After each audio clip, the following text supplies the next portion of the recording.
1. e4 immediately stakes a claim in the center, opening diagonals for the queen and bishop, and preparing for rapid development to control key squares.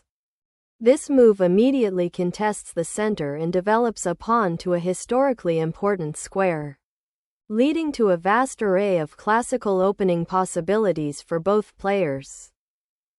Developing the knight to f3 attacks black's e5 pawn, aiming to control the center and prepare for castling. This move develops a knight to its most natural square, controlling the center and preparing for castling while maintaining flexibility in pawn structure. This move initiates the Ruy-Lopez, a classical opening that immediately pressures black's knight and prepares for future central pawn advances and piece development. This move, a6, challenges the bishop and forces white to decide whether to retreat or exchange, aiming to gain space on the queenside and prevent the bishop from occupying key squares. This move maintains the Ruy-Lopez opening by retreating the bishop rather than allowing it to be exchanged, preserving potential attacking pressure on black's central pawn structure and kingside. This move, nf6, initiates a common Ruy-Lopez counterattack by developing a piece and directly challenging white's central pawn, often leading to exchanges and simplification. This move, castling kingside, secures the white king behind a pawn shield and brings the rook into a more active centralizing position, a standard developing maneuver in the Ruy-Lopez. This move develops a piece, prepares for kingside castling, and contests the central squares, a standard developing maneuver in the Ruy-Lopez opening. This move is a common repositioning in the Ruy-Lopez, preparing to support the e4 pawn and potentially castle queenside later. This move firmly establishes black's queenside pawn presence, challenging white's bishop and gaining queenside space while preparing to support the central d-pawn push. White retreats the bishop to b3, maintaining pressure on the e6 pawn and preparing to castle queenside, aiming for an active kingside attack. This move solidifies black's pawn center and prepares to challenge white's centrally placed pieces by opening lines for potential piece activity. This move reinforces the d4 pawn's future advance, solidifying white's central presence and preparing for a potential pawn break in the center. Castling kingside completes black's king safety and prepares for central pawn breaks while white solidifies the e4 pawn. This move prevents the bishop on b3 from being attacked by a future bg4, which could otherwise become a significant nuisance. This move 9. h6 prepares to secure the g5 square and potentially challenge white's bishop on b3, while also creating a luft for the black king. This central pawn push directly challenges black's structure, aiming to open lines for white's pieces and seize the initiative in the center, consistent with Ruy-Lopez strategic goals. This move prepares to challenge white's central pawn majority by freeing the f8 rook to potentially support the d6 pawn and contest the d-file after d4x d5. This move prepares to develop the knight to a more active central square, potentially supporting a d4 d5 pawn advance or facilitating kingside defense. This move is a repositioning of the bishop, intending to redeploy it to a more active square on the kingside, possibly g7 or h6, to challenge white's control of the central dark squares. This knight maneuver prepares to reroute to g3 or e3, aiming to support potential pawn advances on the kingside or reinforce the center with increased flexibility. This move prepares to challenge white's control of the d4 square and potentially open the b1 h7 diagonal for the bishop. This knight maneuver repositions the piece to potentially support a kingside pawn advance or Control key central squares as white prepares for a more dynamic central struggle. This knight maneuver challenges white's bishop and prepares to reposition for queenside pressure. A common theme in these Ruy-Lopez structures. This move reroutes the bishop to a more active diagonal, aiming to support the central pawn push and potentially attack the opponent's kingside. This move repositions the knight to a more active square, targeting white's light-squared bishop and potentially creating threats on the kingside. This move aims to dislodge black's knight from the strong c4 square, which is currently exerting pressure and controlling important central squares, while also preparing to potentially develop the queenside pieces further. The knight repositions to b6, aiming to support the pawn on c4 and potentially attack the queenside, while also preparing to redeploy to c4 or a4 to contest the important central squares and open diagonals for white's bishops. White initiates a queenside pawn race, aiming to challenge black's bishop on b7 and potentially open lines for white's rooks. Black challenges white's pawn chain and opens lines for their pieces by striking at the center with c5, aiming to disrupt white's queenside structure. This central pawn push aims to restrict black's queenside play and solidify white's central control, preparing to build an attack on the kingside. This move firmly establishes a pawn chain and aims to restrict white's queenside play, though it may create a long-term weakness on d6 if white can attack it.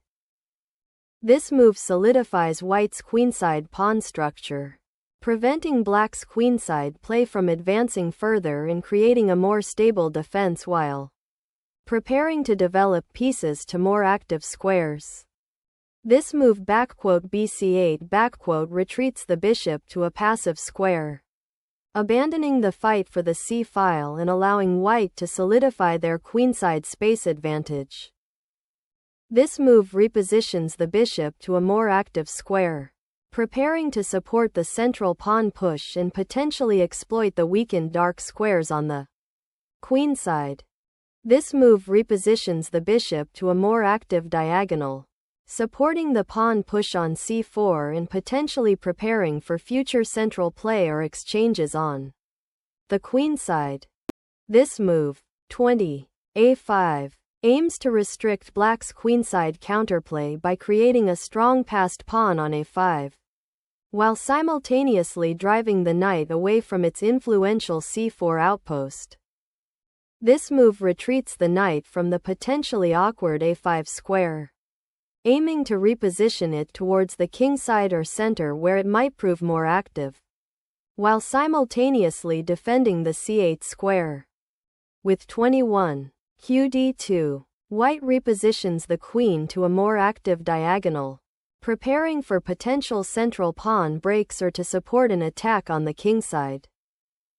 This move develops the knight to a more active square where it can participate in the central fight, and potentially support a f5 pawn break. This move prepares to activate the king on the kingside, potentially allowing for a later kingside pawn advance or freeing up the g1 square for another piece.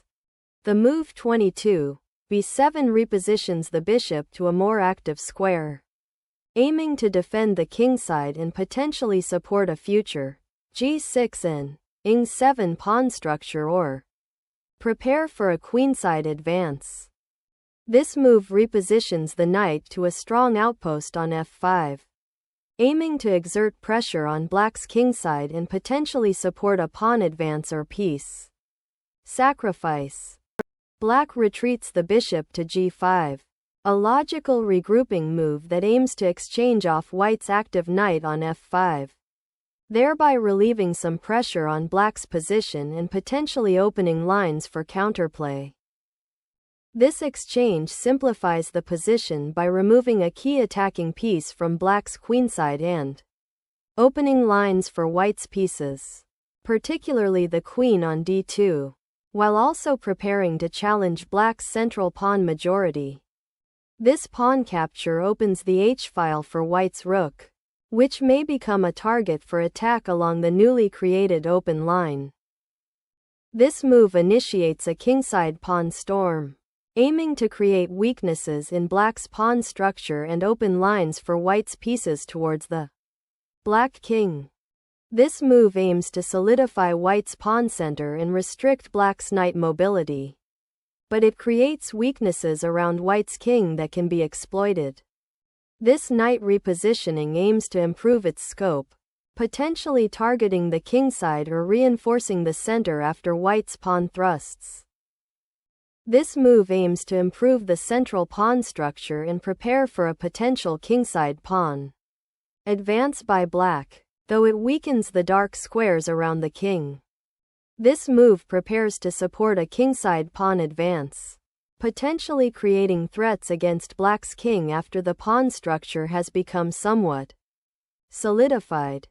This move repositions the rook to the semi-open f-file, preparing to contest control and potentially support pawn breaks or coordinate with the king's defensive structure. This move prepares to reroute the king to a safer square, away from potential checks along the h-file, and offers increased mobility for activating the king in the endgame or potential defensive maneuvering. This move repositions the rook to the f-file, potentially preparing to support a kingside pawn advance or contest the open file if white plays f4.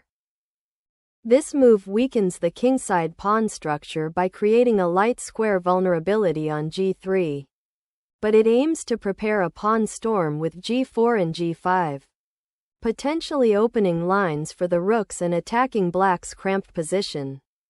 The knight's retreat to f8 is a necessary repositioning to prepare for potential pawn advances on the kingside and to offer support if the e6 pawn falls.